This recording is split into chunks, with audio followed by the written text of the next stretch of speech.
नमस्कार दोस्तों, PKR fact point में आपका स्वागत है। मित्रों, आज के इस वीडियो में हम इस बात की चर्चा करेंगे कि उत्तर प्रदेश की यूपी पीसीएस की मुख्य परीक्षा में एशे और जनरल स्टडी के फर्स्ट पेपर का सिलेबस क्या है।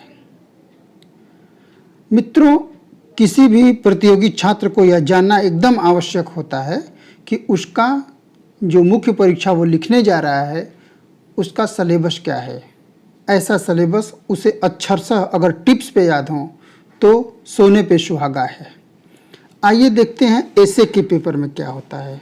मित्रों, जब आप यूपीपीएससी का एग्ज़ाम देने जाएंगे तो जो पहले दिन पेपर होता है वह हिंदी और निबंध का पेपर होता है, जिसमें जो सेकेंड इनिंग का पेपर होता है निबंध का, उसमें आपको कुल 9 निबंध में से 3 निबंध लिखने होते हैं। जो प्रत्येक निबंध तीनों निबंध होते हैं ये अ, ब और स खंड में बटे होते हैं और प्रत्येक में 3-3 निबंध होते हैं, यानी कि कुल 9 निबंध। अपनी रुचि से प्रत्येक खंड से आपको एक निबंध उठाना है और उसका उत्तर लिखना है। अब जिससे संबंधित होते हैं ये निबंध, उस पर चर्चा कर लेते हैं। सेक्शन ए में साहित्य और संस्कृति तथा सामाजिक क्षेत्र, इसके अलावा राजनीतिक क्षेत्र से संबंधित निबंध आपके होंगे।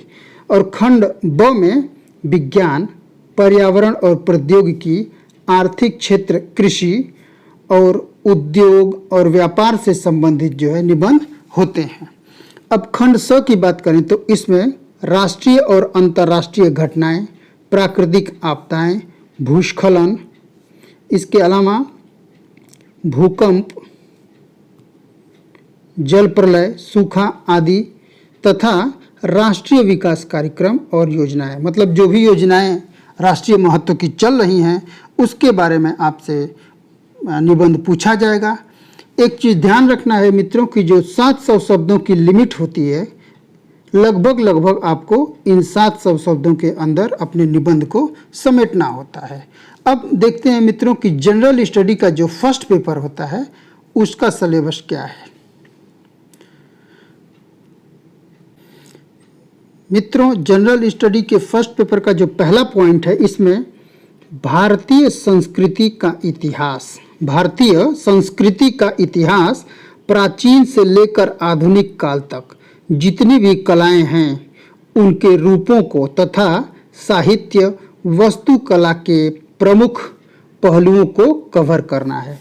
कला के रूपों मतलब उसमें चित्रकला भी आ जाएगी, उसमें वस्तुकला भी आ जाएगी, उसमें संगीत कला भी आ जाएगी और उसमें नृत्य कला इत्यादि भी आ जाएंगी। इसके अतिरिक्त जो भी कलाएं हो सकती हैं प्राचीन काल से लेकर आधुनिक काल तक इस प्रथम पॉइंट में समाहित हैं। दूसरा पॉइंट है आधुनिक भारतीय इतिहास 1757 से लेकर के और 1947 तक महत्वपूर्ण घटनाएं, मतलब इस समय जितनी घटनाएं हुई हैं, जो उभरते हुए उस समय के व्यक्तित्व हुए हैं, जिसमें तात्या तोपे, रानी लक्ष्मीबाई, जो है पेशवा, शिवाजी इत्यादि सब कुछ आ सकते हैं और मुद्दे आदि इसमें समाहित हैं।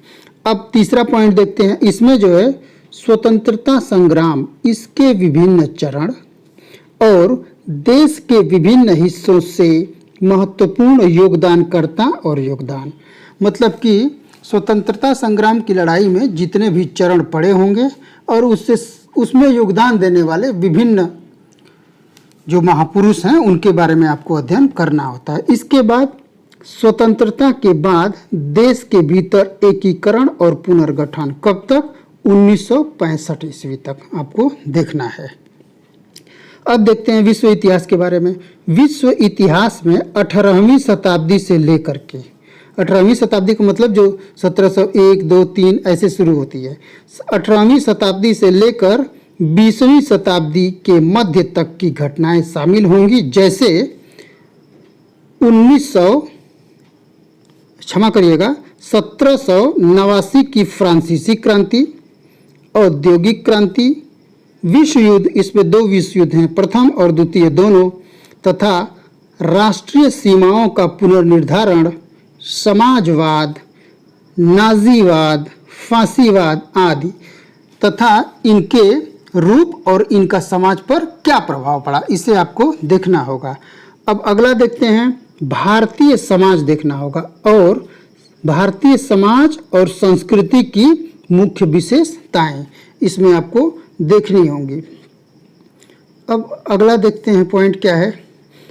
अगला है समाज और महिला संगठन में महिलाओं की भूमिका, यानी समाज में और महिला संगठनों में महिलाओं की भूमिका, जनसंख्या से संबंधित मुद्दे, गरीबी और विकासात्मक मुद्दे, शहरीकरण, उनकी समस्याएं और उनके उपचार, यानी कि शहरीकरण जब होता है तो क्या समस्याएं आती हैं, उनका उपाय क्या है। इसके अलावा अगला पॉइंट है उदारीकरण, निजीकरण, वैश्वीकरण का अर्थ क्या होता है और इनका अर्थव्यवस्था, राजनीति और सामाजिक संरचना पर क्या प्रभाव पड़ा, ये देखना होगा। इसके अलावा सामाजिक सशक्तिकरण, सांप्रदायिकता, क्षेत्रवाद और धर्मनिरपेक्षता, ये आपको देखने होंगे।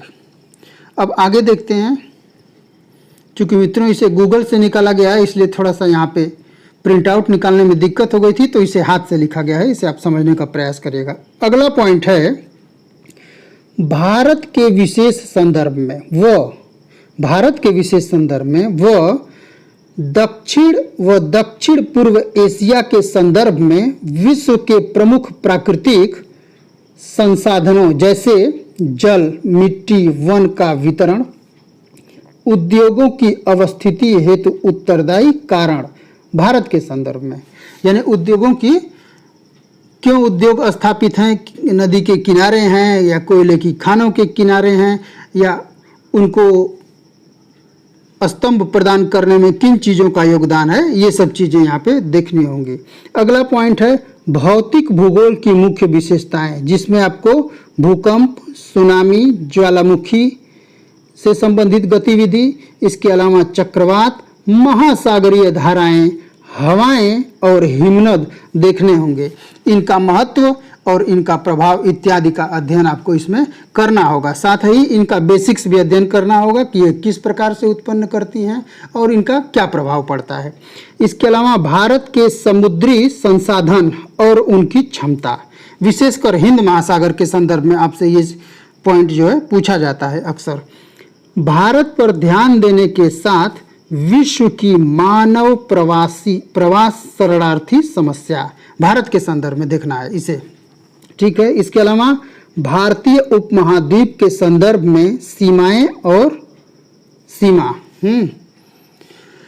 अगला पॉइंट है जनसंख्या और बस्तियां, प्रकार और पैटर्न, शहरीकरण, स्मार्ट शहर और स्मार्ट गांव।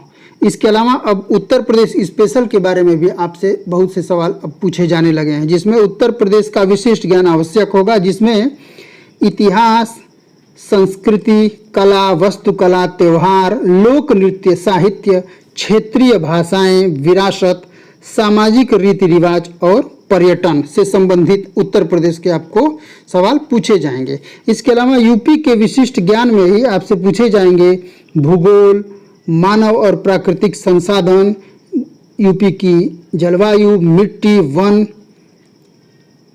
वन्य जीवन, खान और खनिज तथा सिंचाई के स्रोत। ये मित्रों ये सब चीज़ें आपको एकदम याद होनी चाहिए कि फर्स्ट पेपर में आपको क्या पूछा जाना है। तो फर्स्ट पेपर की ही इस वीडियो में हम चर्चा किए हैं, और अगर आपको ये जानकारी अच्छी लगती है तो इस चैनल को लाइक, शेयर और सब्सक्राइब कीजिए।